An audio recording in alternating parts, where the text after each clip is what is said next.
Love on the High Seas, a serialized gay romance taking place on the Caribbean cruise liner, the Majestic Star. Follow along with me as I take everyone on an epic adventure with love, murder, and mystery. Penned by Ryland Mason, narrated by me, Brian Shepard.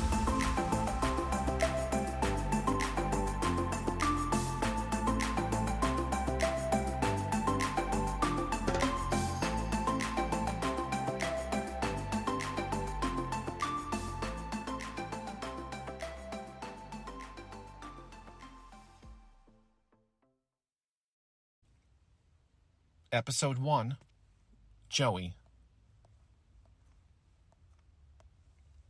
Good evening, ladies and gents. No, that won't work. Good evening, ladies and gentlemen. On behalf of myself, stop staring at me, Phillips. Looking over to see eyes just staring at me as I was practicing my speech for tonight's dinner. I don't like speeches. What? You? Afraid of speeches? I'm surprised, sir, he responded with a confused look on his face. Why is that, pray tell? Well, you're the captain. I didn't think you, of all people, would get nervous while speaking. Now I know why you only have one dinner per sailing, he so graciously pointed out. Phillips was so quick to point things out, just blurt them out with no filter sometimes. I loved and hated him for it. Thank you for reminding me again. So, again, I will remind you of your station that you're supposed to be manning, as I pointed to comms. You see, this is not the first time he has said this to me, as I have a habit of practicing on the bridge during turnaround time and 0 hour. What guests don't know is the massive work that goes into getting ready for the next cruise before you come aboard. Turnaround time is the time guests are disembarking and we are cleaning, restocking food and supplies while also refueling the ship. Garbage and that lovely wastewater is also being removed at the same time. While this is all going on, luggage is being taken off the ship while the new luggage is coming on. It is amazing to watch sometimes. Only because they do it so fast, I always wondered how they did it. Everything from the ceiling down to the floor is wiped, cleaned, dusted, and sanitized. Beds with new sheets and bedding, bathrooms with fresh towels. The dining room is covered in crisp white tablecloths and blue and silver napkins. The table also has a bouquet of white roses as the centerpiece. The Majestic Star is really not that big. My ship at full capacity is about 300, along with a crew complement of 80.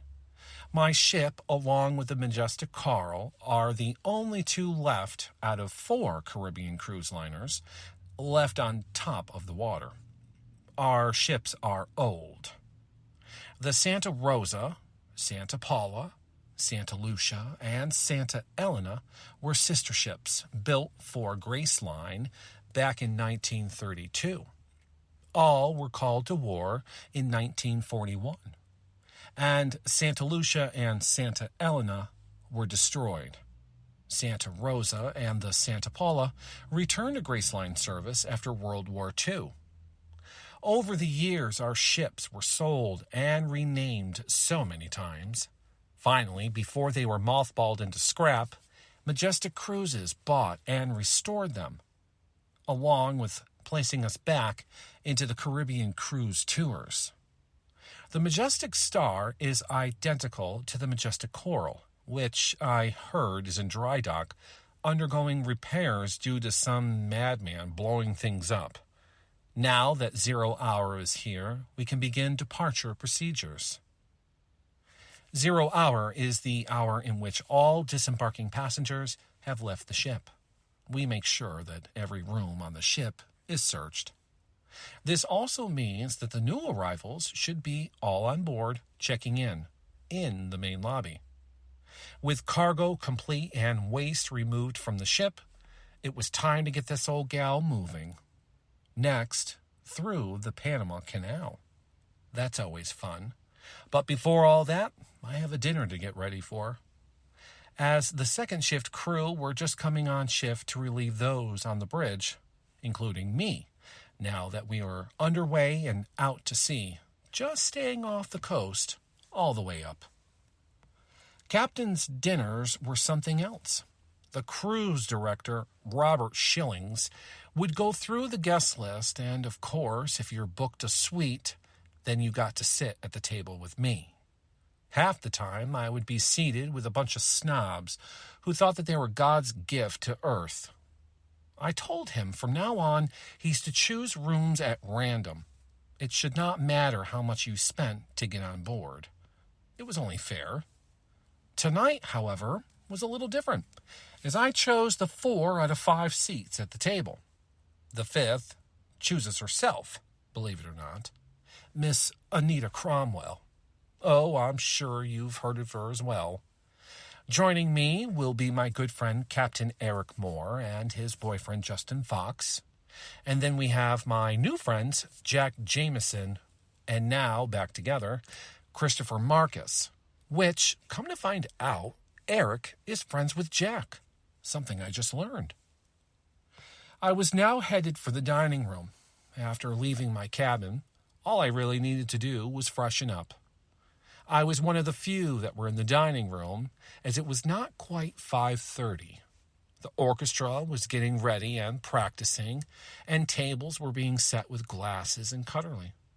Everyone was busy. Things were looking good and on time. "Doesn't it just look marvelous?" Shillings said, out of nowhere while standing behind me, scaring the crap out of me as I nearly jumped 20 feet. The guy gives me the creeps. Oh, how to describe Robert Shillings? He's the type to rat out someone if it helped him with some sort of promotion or bonus. The office brown-noser, if you will. They, being the company, almost canned him after the owner was arrested for insurance fraud, and we weren't sure what was going to happen. Started laying off non-essential employees, Shillings being one of them. However, when the new guy stepped up, and with the Coral out of service, they kept our tours going, and Shillings here was saved from the chopping block. "It is indeed, Shillings. You did a good job. I'm sure everything will be perfect tonight. What is on the menu for tonight?" I asked as I made my way back towards the doors, as I like to greet passengers as they entered. I didn't like sitting at a table alone and having them walk in. Best to greet and sometimes get to know. I went old school.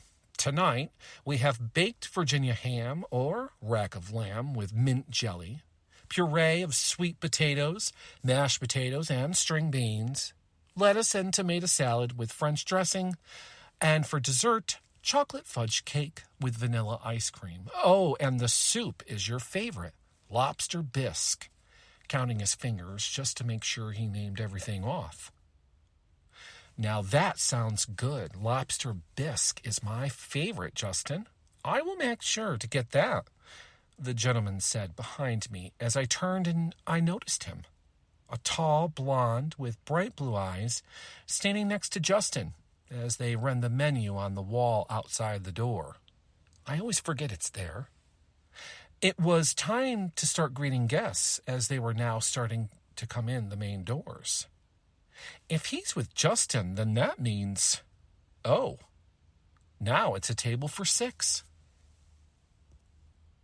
Thanks for listening. We'll catch you for episode 2.